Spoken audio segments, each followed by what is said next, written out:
À présent, j'aimerais te montrer une deuxième façon de résoudre cet exercice. Donc je te rappelle qu'on a un nombre complexe petit z dont le module vaut 1 et on aimerait démontrer que le nombre grand Z qui s'exprime de la façon suivante, donc 1 plus petit z au carré, le tout sur petit z, est un nombre réel.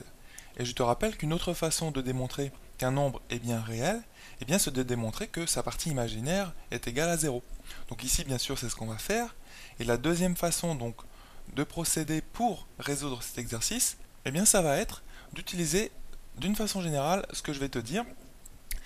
Pour démontrer qu'un nombre complexe a une partie imaginaire qui est nulle, en fait, tu peux faire le calcul suivant. Donc imaginons que tu veuilles démontrer, ici ça c'est la deuxième façon de faire, hein. Imaginons que tu veuilles démontrer qu'un nombre complexe, disons grand U, est réel, donc ici ça va être le nombre grand Z dans cet exercice. Pour démontrer que le nombre grand U est réel, tu peux faire le calcul suivant. Tu peux faire le calcul de grand U moins conjugué de grand U et démontrer que ça vaut 0. Alors, pourquoi ça prouve que grand U est réel, hein. Donc c'est ça que je te dis, ça c'est équivalent à dire, grand U est réel, est un nombre réel si tu veux, sa partie imaginaire est nulle. Pourquoi? Tout simplement parce que si tu décomposes le nombre grand U sous la forme U1, donc sa partie réelle, plus I, U2, sa partie imaginaire, hein, sachant que tu ne sais pas encore si c'est un nombre réel, donc si sa partie imaginaire est nulle. Donc ça, c'est une décomposition tout à fait naturelle, hein, du nombre complexe U. Si tu décomposes le nombre complexe grand U comme ceci, alors qu'est-ce que c'est que grand U moins U bar? Grand U moins grand U bar, donc moins son conjugué en fait, c'est égal à donc U1 plus IU2, d'accord, donc ça c'est le nombre grand U, et ensuite moins son conjugué, donc moins, entre parenthèses, le conjugué de U en utilisant cette décomposition sous forme algébrique, c'est U1 moins IU2. Hein, tu es d'accord que ça c'est bien le nombre conjugué du nombre grand U, hein, donc c'est U bar. Et donc quand tu fais bien cette soustraction, qu'est-ce que l'on obtient? On obtient U1 moins U1, ça s'annule, d'accord. Et ici il va te rester IU2 moins IU2. Donc il va te rester finalement I facteur de 2U2, ou 2I si tu veux, U2. Donc, dire que ceci est égal à 0, ça équivaut finalement à dire que 2I U2 est égal à 0. D'accord? Je vais te le noter si tu veux. U moins U bar égale à 0. Ça équivaut vraiment à dire, d'une façon générale, que 2I U2, hein, donc si tu as noté ton nombre grand U comme ceci, est égal à 0. Et ça équivaut à dire tout simplement que U2, ce nombre-là, est égal à 0, parce que ici on diviserait à gauche et à droite par 2i. 2i, dis-toi que c'est un nombre, hein, donc tu peux multiplier à gauche et à droite cette équation par 1 sur 2i, ou diviser à gauche et à droite par 2i. C'est la même chose. Donc ça simplifie, si tu veux, par 2i. Voilà, donc 0 sur 2i, ça donne toujours 0, hein, tu es bien d'accord. Donc tout ceci, ça équivaut bien à U2 est égal à 0. Et ça, c'est vraiment la partie imaginaire, hein, de U. C'est comme ça qu'on l'avait noté en tout cas, d'après cette décomposition. Ça c'est juste une notation, hein, si tu veux. C'est une autre façon de noter, si tu veux, plutôt le nombre U. Une autre façon de l'exprimer. Donc ça veut dire que la partie imaginaire de U, du nombre grand U, qui est un nombre complexe au départ, est égale à 0. Donc tout ça pour te dire que tu as l'équivalence entre U est un nombre réel, c'est exactement ça, hein, c'est-à-dire que sa partie imaginaire est égale à 0, c'est vraiment la même chose de dire l'un ou l'autre. Un nombre réel, c'est équivalent à dire sa partie imaginaire est égale à 0, et c'est aussi équivalent à dire, ce nombre moins son conjugué est égal à 0.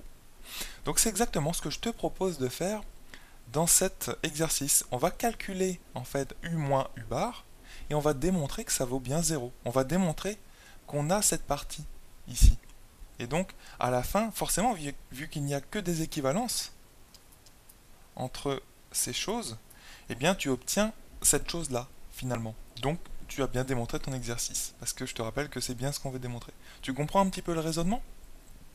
Et donc aussi, hein, par là même, non seulement il faut comprendre le raisonnement, c'est-à-dire un raisonnement ici par équivalence, mais il faut aussi comprendre ou retenir la technique suivante, hein, qui est que pour démontrer qu'un nombre est réel, tu prends ce nombre, tu soustrais à ce nombre son conjugué, et tu montres que ça fait 0. Donc c'est ce qu'on va faire tout de suite. Donc c'est parti, ce qu'on va faire c'est calculer la différence grand Z moins grand Z bar. Et on va démontrer qu'elle vaut 0. Donc grand Z moins grand Z bar, eh bien c'est égal à... Alors grand Z, il suffit de le renoter, 1 plus Z au carré, le tout sur petit z. Alors moins maintenant le conjugué de tout ça. Alors là il faut connaître quelques petites règles sur les conjugués qui sont les suivantes. Par exemple le conjugué d'un quotient, c'est-à-dire le conjugué si tu veux de U sur V, sachant que U et V sont deux nombres complexes, donc tu mettrais tout ça entre parenthèses et tout ça c'est le conjugué, et bien c'est égal aussi au conjugué de U sur le conjugué de V. Alors ça c'est quelque chose qui se démontre, hein, mais c'est une petite règle sur les conjugués que je te recommande de connaître.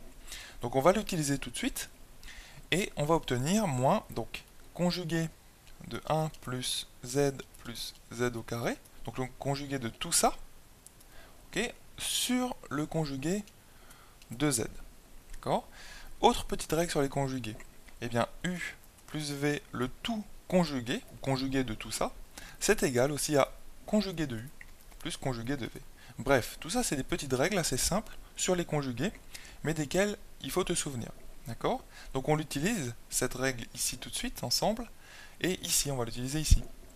Donc on va obtenir, donc je renote grand Z très rapidement, le tout sur Z, moins, donc 1, donc conjugué de 1 en fait, ben c'est 1, puisque le conjugué d'un nombre réel, c'est justement ce nombre réel, plus conjugué de Z, plus conjugué de Z au carré. Le tout sur, on va dire, conjugué de Z. Voilà. Alors maintenant, tu as une différence de deux fractions, donc ce que je te propose, c'est tout simplement d'essayer de les mettre au même dénominateur. Donc on va les mettre sur Z fois Z bar. D'accord ? Z fois Z conjugué. Et comment on va faire ça ? Eh bien, on va multiplier ce numérateur ici par Z bar et celui-ci par Z. Donc c'est parti. On va obtenir... Donc ici, je vais multiplier tout de suite. Hein, Z bar, donc c'est-à-dire Z bar fois 1, plus Z bar, plus Z carré, Z bar. Voilà. Donc tout ceci, hein, tout le dénominateur, ça va être au fait Z bar. Et d'ailleurs, je te rappelle que Z bar, hein, nous l'avions vu dans la première partie de l'exercice, Z bar, c'est aussi module de Z au carré. Et module de Z au carré, c'est égal à 1 au carré, puisque le module de petit z ici, c'est 1. Donc ça vaut tout simplement 1. Ok ? Donc on va pouvoir se débarrasser quelque part du dénominateur. Donc je continue, on va avoir moins, donc tout ceci, facteur de Z, puisque je te rappelle hein, qu'il faut bien multiplier tout ça par Z. Donc on va obtenir moins Z, moins Z bar, et enfin moins Z bar au carré. Hein, puisque je te rappelle ici, j'ai fait un petit changement, plutôt que de prendre le conjugué de Z au carré, je prends le conjugué de Z, le tout au carré. C'est aussi une autre petite règle que je vais noter ici, c'est-à-dire que U au carré, si U est un nombre complexe toujours, alors le conjugué de tout ça, c'est aussi égal à U, le conjugué de U plutôt, au carré. Voilà, tu vois, c'est vraiment des petites règles très simples hein, qui te permettent de manipuler les conjugués. Et ici, tu vas pouvoir maintenant simplifier un petit peu tout ça, puisque, par exemple, hein, tu as ici ZZ bar moins ZZ bar. Donc déjà, ces choses-là, hop, s'annulent. Ensuite, tu vas avoir ici Z bar que tu vas pouvoir mettre en facteur dans ces deux termes-là. Voilà. Et ici, tu vas avoir Z bar moins Z. Bon, alors on continue. Et je t'avais dit aussi que le dénominateur, ça vaut module de Z au carré, qui est égal aussi en passant au module de Z bar au carré. D'accord ? Et vu que le module de Z qui est égal au module de Z bar, hein, c'est toujours vrai ça, eh bien c'est 1, et donc au carré c'est toujours 1. Voilà, donc on obtient, alors, Z bar moins Z, ok, plus Z bar, ici qu'on va mettre en facteur, de, eh bien Z au carré, ici, moins Z bar. Voilà. Or là, une fois que tu es ici, peut-être que ça peut te paraître un petit peu compliqué et tu sais plus trop quoi faire. En fait, il faut bien regarder ce sur quoi tu es tombé. Donc regarde, je t'avais dit que les deux termes entourés, il y avait Z bar en commun. Et en fait, on aurait pu aller plus loin. Il y a non seulement Z bar qui est en commun dans ces deux termes, Mais il y a aussi z. Tu vois, on retrouve z dans z au carré et on retrouve z ici. Du coup, plutôt que de mettre z bar en facteur, j'aurais pu mettre aussi z bar. Donc en fait, d'ailleurs, on retrouve le z à l'intérieur dans les deux termes. Donc on va mettre ici en facteur z.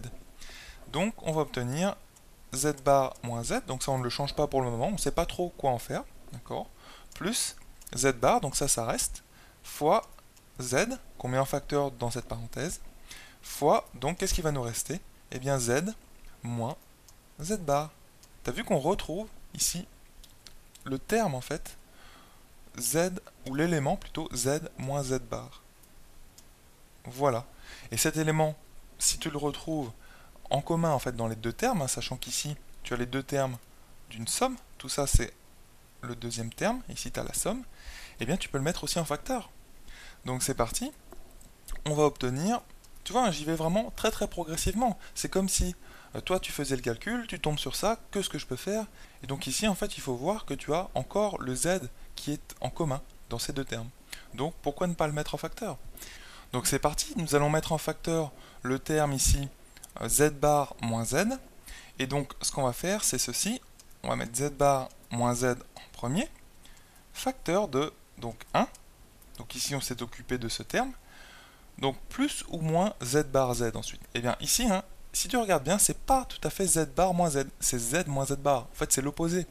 Donc il faut mettre plutôt qu'un plus ici, il faut mettre moins z bar z. Tu vois, puisque ici, ce terme-là, c'est celui-ci, mais avec un moins devant. Donc ici, tu pourrais mettre un moins et mettre z bar moins z ici. D'accord? Donc il faut vraiment faire attention à ces petites précautions de calcul. Et ici, tu obtiens une forme factorisée très intéressante pour nous. Pourquoi? Parce que ici, tu retrouves le terme z bar z, dont on avait dit depuis le début, hein, d'ailleurs, qui fait 1.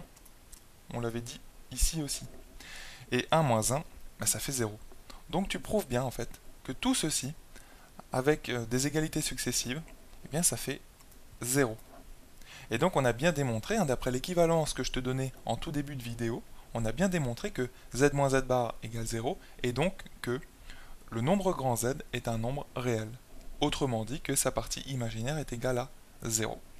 Voilà, donc j'espère que tu as bien compris cet exercice, et cette façon assez élégante en fait, de démontrer qu'un nombre complexe est réel, est un nombre réel en fait.